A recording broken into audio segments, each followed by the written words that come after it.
विक्रमनगर में पड़ोसियों ने ली पड़ोसी की जान। हाट बाजार में लोग कोरोना से अनजान। उज्जैन की जमीन पर आसमान मेहरबान और बंद रही महाकाल के बाहर की दुकान। खबरें और भी हैं होम टुडे के न्यूज बुलेटिन में। मैं हूं अनुष्का राय। जानिए मेरे साथ बुधवार दिन भर की गतिविधियां।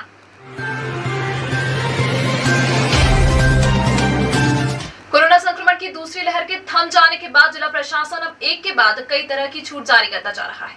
बुधवार से जिले में हाट बाजारों के भी दोबारा लगने की शुरुआत हो गई है। नगरकोट मंदिर के पास लंबे वक्त के बाद सब्जियों का हाट लगा। कार्तिक मेला मैदान पर मवेशियों का, लेकिन प्रशासन की एक अहम शर्त को तो यहाँ लोग भूल ही गए। पिछले बुधवार बिना अनुमति के ही कार्तिक मेला मैदान पर मवेशियों का हाट लग गया था। इस बुधवार को भी प्रशासन की छिछालेदारी ना हो, इस वजह से ताबड़तोड़ हाट बाजार के लिए अनुमति जारी की गई। हाट बाजार के दुकानदारों और ग्राहकों को कोविड प्रोटोकॉल्स का पालन करना अनिवार्य किया गया है, यानी कि मास्क भी लगाना है और सोशल डिस्टेंसिंग का पालन भी करना है। वीडियो फुटेज में आप साफ देख सकते हैं कि कहीं भी इन नियमों का पालन हुआ ही नहीं। बाजार तो लगे, लेकिन लोग कोरोना की गंभीरता को ही भूल गए।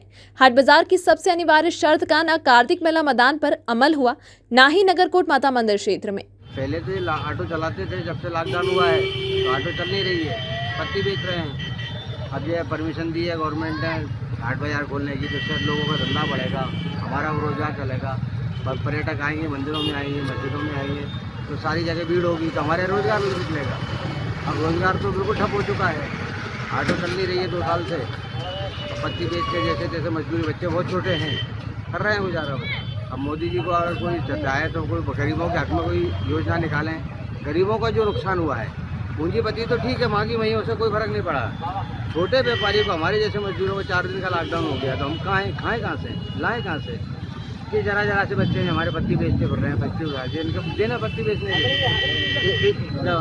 स्कूल में रेहान ये पत्ती बेचने के दिन, इनके स्कूल जाने के दिन थे, स्कूल बंद कर दिए। नागजिरी इलाके के गांधीनगर में मंगलवार देर रात एक युवक की चाकू घोंपकर हत्या कर दी गई। जिस शख्स की मौत हुई है वह खुद शराब के नशे में चाकू लेकर घर से दूसरों को मारने निकला था। आरोपियों ने उसका चाकू छीनकर उसी के पेट में घोंप दिया। हत्या की 2 वजह सामने आई है, एक शराब और दूसरी अवैध संबंध। गांधीनगर इलाके में मंगलवार रात मौत का शिकार हुए शख्स का नाम राहुल पिता मदन वाघेला है। 28 साल का राहुल मजदूरी किया करता था। उस पर हमला करने वालों की पहचान गांधीनगर में ही रहने वाले मनोज मालवीय, भगवान सिंह, निर्भय सिंह, छोटू और विक्रम के रूप में की गई है। आपसी झगड़े में आरोपी मनोज भी जख्मी हुआ है। इसके अलावा राहुल को बचाने पहुंची उसकी पत्नी मंजू के भी सर में चोटें आई। बुधवार सुबह राहुल के शव को पोस्टमार्टम कर शव परिजनों के सुपुर्द कर दिया गया। मामले में पुलिस ने देर रात ही 2 आरोपियों को गिरफ्तार कर लिया है। 3 फरार आरोपियों की तलाश अभी भी जारी है। घटना के बाद आरोपी मनोज भी जख्मी हालत में जिला अस्पताल पहुंचा था। राहुल के उसकी गैर मौजूदगी में अनजान लोगों का अक्सर आना जाना रहता था। इसी बात पर दिन के वक्त आसपास रहने वाली महिलाओं के साथ राहुल की पत्नी मंजू का विवाद हुआ था। शाम को राहुल घर लौटा तो पत्नी मंजू ने उसे दिन में हुए झगड़े के बारे में बताया। राहुल नशे की हालत में था। वह चाकू लेकर घर से बाहर निकला और पड़ोसियों को गालियां देने लगा। फिर क्या था, आसपास के 5 लोग इकट्ठा हुए और राहुल को घेरकर उसके साथ मारपीट शुरू कर दी। इसी बीच मुख्य आरोपी मनोज ने राहुल से ही उसका चाकू छीनकर उसके ही पेट में घोंप दिया। ज्यादा खून बह जाने की वजह से राहुल की मौत हो गई। दूसरी तरफ मृतक राहुल की पत्नी का कहना है कि राहुल शराब पीता था। पड़ोसियों को इससे आपत्ति थी, इसी वजह से झगड़ा हुआ था। काय के लिए वो करी उन्होंने लड़ाई, हमें तो कुछ मालूम ही नहीं कि क्या हुआ क्या नहीं हुआ। ने वो तो दरवाजा बजाया न खोला ने लड़ाई झगड़े करने मंड गए, ईंट से न पत्थर से न चाकू। और रितेश और छोटू और मनोज और भगवान सिंह और वो नरबे सिंह। कौन कौन थे आप घर में उस समय? हम 2 ही जना स्थान, छोचोरी 2 बच्चे। तो काय से कुछ हमला वगैरह तो करा आपको? हाँ। क्या बोल रहे थे, क्या कुछ बात? क्या मालूम, बोला कि दारू पीता है तू के, तो दारू पिया तो हमारा घरे पीरा के, हमारे पैसा से पीरा गई, पीरा तुम्हारा घरे पीरा भी कमाई के पीरा है खुद। काय से कितने लोग थे और किससे किन किन चीज़ों से वार करा तुमको? एक चाकू था, ईंट से, पत्थर से, 3 चीज। पड़ोसी है ये सब आपके? हाँ, 2 घर छोड़ के। आपका नाम क्या है? मंजू। और आपके पति का? राहुल। क्या करते हैं वो छुट्टी दाड़की करते हैं। मृत अवस्था में लेके आए एक युवक को, 30 साल उम्र है उनकी, और गांधीनगर विक्रमनगर के पास से लाना बताया। झगड़ा हुआ है और चाकू लगे हैं, तो मौके पर ही मौत हो गई उनकी। और शव को पीएम के लिए रखवा दिया। पीएम होगा तो उसमें पता चलेगा कि कितना जो है कौन से अंगों को जो है डैमेज हुआ है। बाकी एब्डोमेन पर जो है चाकू की चोट लगी है मेन उनको। और भी घायल है? और उनकी पत्नी जो साथ में आई थी उनको मामूली चोटें आई हैं। और कुछ अन्य युवा भी आए हैं वहाँ से जिनको चाकू वगैरह की चोट है। 1-2 लोग आए हैं तो भर्ती किया हुआ है उनको और इलाज चालू है उनका। टोटल कितने घायल अभी यहाँ? घायल 3 लोग हो गए हैं और 2 जिसमें से यही दंपत्ति थे, दोनों पक्ष के हैं। नागझरी में विक्रम नगर के पीछे गांधी नगर है, वहाँ 2 पक्षों के बीच में विवाद की सूचना थी। दोनों पक्षों के बीच जो विवाद हुआ उसमें एक व्यक्ति की मृत्यु हुई है और उसमें दूसरे पक्ष से भी लोग घायल हैं। क्या पूरा कुछ सामने आया है? अभी बहुत प्राथमिक स्तर पे कहना मुश्किल है कि हत्या का वजह क्या है, पर जो अभी तक पता चला है कि इसमें आपसी रंजिश भी हो सकती है और कुछ महिला संबंधी बात भी इसमें आ रही है कि किसी से संबंध वाली बात भी है।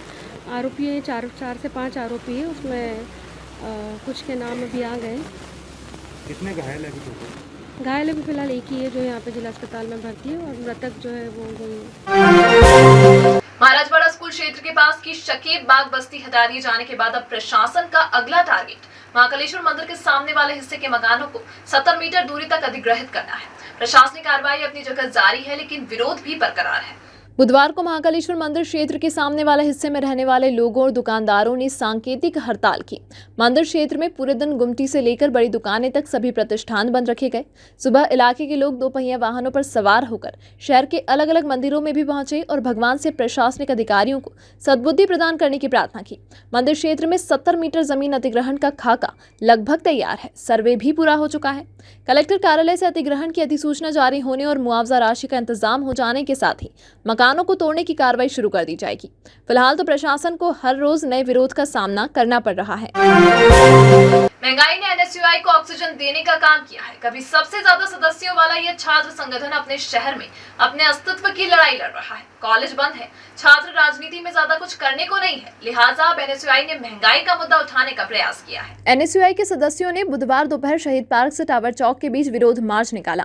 बंद 2 व्हीलर को धकेलकर गैस टंकी को कंधे पर टांगकर नारे लगाते हुए एनएसयूआई के सदस्यों ने हाथों में तख्तियां लेकर नारे लगाए। एनएसयूआई के प्रदेश उपाध्यक्ष प्रीतेश शर्मा के मुताबिक संगठन की ओर से राष्ट्रपति के नाम एक ज्ञापन भी सौंपा गया है जिसमें महंगाई पर तत्काल नियंत्रण करने की मांग की गई है। हमने शहीद पार्क से टावर चौक तक रैली निकालकर विरोध प्रदर्शन किया है। जो महंगाई मूल वृद्धि जो बढ़ाई जा रही है, कम होने का नाम नहीं ले रही है। एक तरफ कोरोना के कारण गरीबों को मार पड़ रही है, ऊपर से मोदी सरकार और शिवराज सरकार यहाँ पे मूल वृद्धि बढ़ाई जा रही है, बिजली यूनिट बिल बढ़ाई जा रही है, घरेलू गैस बढ़ाई जा रही है। गरीब जाए तो जाए कहाँ?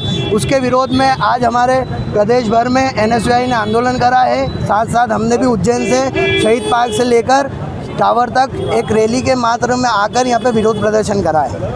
किसको ज्ञापन सौंपा, किसके नाम? हमने राष्ट्रपति के नाम ज्ञापन सौंपा है कलेक्टर के द्वारा। ग्रामीण इलाके में कबाड़ी का काम करने वाले एक शख्स बुधवार को उज्जैन आया। एएसपी अमरेंद्र सिंह से मुलाकात की। इस ग्रामीण ने एएसपी से जो शिकायत की है वह वाकई चौंका देने वाली है। पुलिस का एक चेहरा क्या ऐसा भी हो सकता है, देखिए इस रिपोर्ट में। पुलिस कंट्रोल रूम पर खड़े होकर एएसपी अमरेंद्र सिंह के सामने अपनी दास्तां सुनाने वाले इस शख्स का नाम तोलाराम चौहान है। तोलाराम चौहान भाटपचलाना का रहने वाले हैं और गांव-गांव से अटाला खरीदने का काम करते हैं। इस शख्स का आरोप है कि मंगलवार को जब वे अपनी दुकान में जमा अटाले को गाड़ी में भरकर बेचने के लिए भेज रहे थे, तभी भाटपचलाना थाने की टीम ने उनकी गाड़ी जब्त कर ली। तोलाराम चौहान गाड़ी छुपाने थाने पहुंचे तो उन्हें भी हवालात में बिठा दिया गया। पुलिसकर्मियों ने उन्हें बताया, तुम्हारी गाड़ी से चोरी का सामान मिला है, 10 लाख लाओ तभी घर जा पाओगे। जैसे तैसे मामला 3 लाख पर सेट हुआ। थाने में इतना बड़ा घटनाक्रम हो जाए और थाना प्रभारी संजय वर्मा को इसकी भनक तक नहीं लगे, यह भी संभव नहीं है।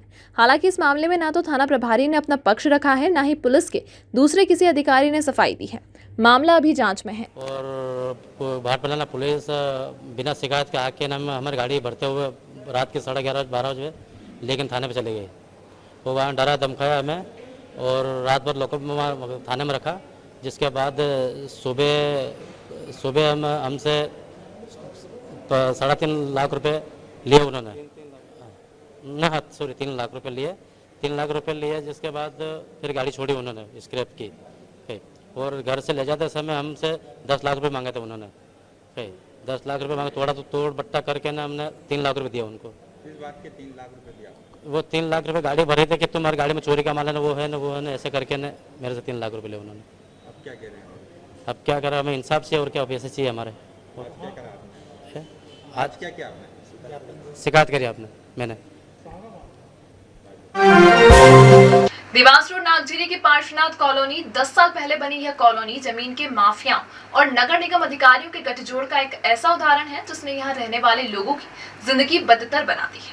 नगर निगम आयुक्त ने अब एक ऐसा आदेश जारी किया है जिससे इस कॉलोनी में रहने वाले परिवारों को परेशानियों से उबरने की कुछ उम्मीदें जागी हैं। इसको पाइप फैक्ट्री की जमीन पर बसी पार्श्वनाथ सिटी कॉलोनी में 1200 से ज्यादा प्लाट हैं। यहाँ 200 से ज्यादा मकान बन चुके हैं। पिछले 10 साल से इस कॉलोनी के रहवासी लगातार आंदोलन कर रहे हैं। ये लोग 10 जुलाई को कलेक्टर आशीष सिंह से भी मिलने उनके कार्यालय पहुंचे थे। इस कॉलोनी के रहवासियों की परेशानी यह है कि इनकी कॉलोनी में बिजली पानी जैसी मूलभूत सुविधाएं भी नहीं हैं। इसके बावजूद नगर निगम के कुछ अधिकारियों ने कॉलोनी के बंधक प्लॉट भी मुक्त कर दिए और कॉलोनी को एनओसी भी जारी कर दी। नगर निगम आयुक्त क्षितिज सिंघल ने बुधवार को ही एक आदेश जारी कर इस कॉलोनी में नए मकानों के निर्माण पर रोक लगा दी है। इस कॉलोनी में अब किसी भी नए मकान के लिए नगर निगम से भवन अनुज्ञा जारी नहीं होगी। नए मकानों को अनुमति नहीं मिलेगी तो जाहिर है प्लॉट नहीं बिकेंगे। प्लॉट नहीं बिकेंगे तो कॉलोनाइजर पर इस बात का दबाव रहेगा कि वह कॉलोनी में विकास कार्य पूरे करवाएं। देर से ही सही, लेकिन नगर निगम आयुक्त ने दबाव बनाने का यह बेहतर रास्ता निकाला है।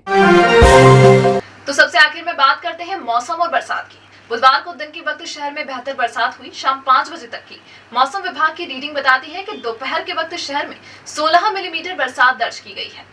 मंगलवार बुधवार की दरमियानी रात भी लगभग 8 मिलीमीटर बरसात दर्ज हुई। 24 घंटे की अवधि में कुल 24 मिलीलीटर यानी लगभग 1 इंच बारिश दर्ज की गई। गंभीर बांध में भी बुधवार शाम तक 474.85 मीटर जलस्तर था। यहां से पानी पंप किए जाने के बावजूद 24 घंटे में डैम में 5 मिलीमीटर जलस्तर बढ़ा है। बांध में फिलहाल 156 MCFT पानी संग्रहित है।